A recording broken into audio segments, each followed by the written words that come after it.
Iran और America जंग अपने तीसरे और सबसे घातक दौर पर पहुंचती जा रही है। इस बार सबसे बड़ा बदलाव यह है कि इजराइल पीछे दिखाई दे रहा है और अमेरिका खुद मोर्चा संभाले हुए है। वहीं राष्ट्रपति डोनाल्ड ट्रंप इस पूरे युद्ध को लीड कर रहे हैं। इस बार निशाने पर सिर्फ परमाणु ठिकाने नहीं हैं, बल्कि हॉर्मुज स्ट्रेट और ईरान की समुद्री ताकत भी अमेरिका के मुहाने पर है। ट्रंप के कमान संभालने पर सवाल यही उठ रहे हैं कि क्या यह ऑपरेशन ईरान की ताकत खत्म करने की आखिरी कोशिश है या फिर मिडिल ईस्ट में एक नई जंग की आहट। आइए 3 चैप्टरों में समझते हैं ईरान, इजराइल और अमेरिका युद्ध की अभी तक की पूरी टाइमलाइन कैसी थी। मिडिल ईस्ट एक बार फिर दुनिया की सबसे बड़ी जंग का मैदान बना हुआ है, लेकिन इस बार तस्वीर पहले जैसी नहीं है। जिस इजराइल ने ईरान के खिलाफ सबसे आगे खड़े होकर हमला किया था, वही अब किनारे दिखाई दे रहा है।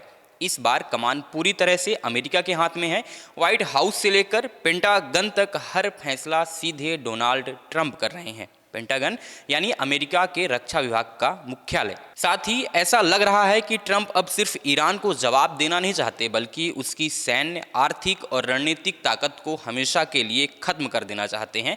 और इस तीसरे चैप्टर में लगता है कि अमेरिका ईरान को खत्म ही कर देना चाहता है। मसलन पूरा विवाद अब लग रहा है स्ट्रेट ऑफ हॉर्मुज को लेकर ही होने वाला है। पहले चैप्टर की बात अगर करें हम, तो जब पहली बार खुलकर भिड़े थे ईरान और इजराइल, कहानी की शुरुआत होती है जून 2025 से।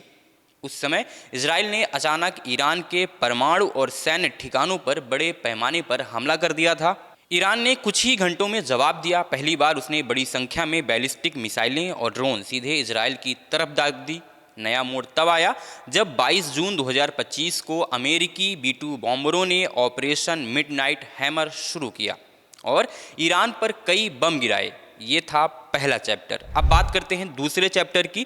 तो हमलों को पहला दौर खत्म होने के बाद करीब 8 महीने तक दोनों पक्ष अपनी अपनी तैयारी करते रहे। इस दौरान ईरान ने मिसाइल उत्पादन बढ़ाया, अमेरिका ने खाड़ी में अपने युद्ध पोत बढ़ाए और इजराइल लगातार नई सैन्य रणनीति पर काम करता रहा। और अचानक 28 फरवरी 2026 की सुबह इजराइल ने तेहरान पर ऐसा हमला किया जिसने पूरे युद्ध की दिशा ही बदल दी। इस हमले में ईरान की लीडरशिप को निशाना बनाया गया। इस हमले में लीडर अली खामेनेई की मौत हो गई। ईरान में भी गुस्सा अपने चरम पर था। ईरान ने जवाब में इजराइल, खाड़ी देशों और अमेरिकी ठिकानों की तरफ लगातार मिसाइल और ड्रोन हमले किए। कई महीनों तक चली इस जंग के बाद 17 जून को इस्लामाबाद की बैठकों के बाद युद्ध विराम का ऐलान किया गया, लेकिन सीज फायर कहें या युद्ध विराम ज़्यादा दिनों तक नहीं टिक पाया और चालू हुआ तीसरा चैप्टर। तीसरे चैप्टर में ट्रंप का असली गेम शुरू हुआ। इस बार न तो इजराइल सबसे आगे था और न ही युद्ध का केंद्र तेहरान का परमाणु कार्यक्रम। अब अमेरिका का निशाना था स्ट्रेट ऑफ हॉर्मुज, जो दुनिया का सबसे अहम समुद्री रास्ता है। वैश्विक तेल सप्लाई का करीब 5वां हिस्सा इसी रास्ते से गुजरता है। अगर यह बंद हो जाए तो सिर्फ पश्चिम एशिया नहीं, पूरी दुनिया ही अर्थव्यवस्था तक हिल सकती है। पिछले कुछ महीनों में दुनिया ने बाकायदा यह महसूस भी किया है। हाल ही में अमेरिका ने 7 जुलाई को ईरान पर फिर से कड़े आर्थिक प्रतिबंध लगाए। इसके तुरंत बाद अमेरिकी नौसेना और एयरफोर्स ने ईरान के कई द्वीपों पर बड़े हमले किए। ईरान के ये द्वीप शहर अब भी अमेरिकी सेना के निशाने पर हैं। वह ईरान की पूरी समुद्री ताकत को ही खत्म करने की कोशिश में लगे हुए हैं। एक एक करके ईरान के पूरे डिफेंस सिस्टम का ही खात्मा करने का ये सोच रहे हैं। बात हो ही रही है तो लाजमी है कि मन में सवाल भी पैदा होते हैं कि राष्ट्रपति डोनाल्ड ट्रंप आखिर में चाहते क्या हैं। तो अगर तीनों चैप्टर को जोड़ के देखा जाए तो लगता है कि तस्वीर कुछ अलग ही दिखाई देती है। पहले चरण में ट्रंप ने ईरान के परमाणु क्षमता को खत्म करने की कोशिश की। वहीं दूसरे चरण में बात करें तो राजनीतिक और सैन्य नेतृत्व को समाप्त करने का प्रयास किया।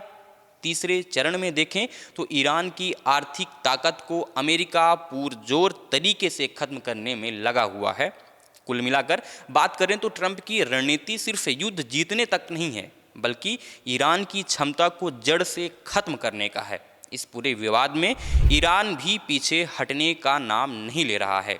ईरान ने भी अमेरिकी ठिकानों को निशाना बनाया। ईरान का IRGC लगातार कह रहा है कि जब तक अमेरिकी दबाव खत्म नहीं होगा तब तक हॉर्मुज पर उसका नियंत्रण बना रहेगा। एक और सवाल किया जा रहा है कि इस पूरे युद्ध में इजराइल क्यों अलग थलग दिखाई दे रहा है। जो इजराइल इससे पहले दोनों दौर में सबसे आगे रहकर हमला किया था, वह अब लगभग साइडलाइन दिखाई दे रहा है। लोगों के द्वारा कयास लगाया जा रहा है कि वह बड़े जंग की तैयारी में लगा हुआ है।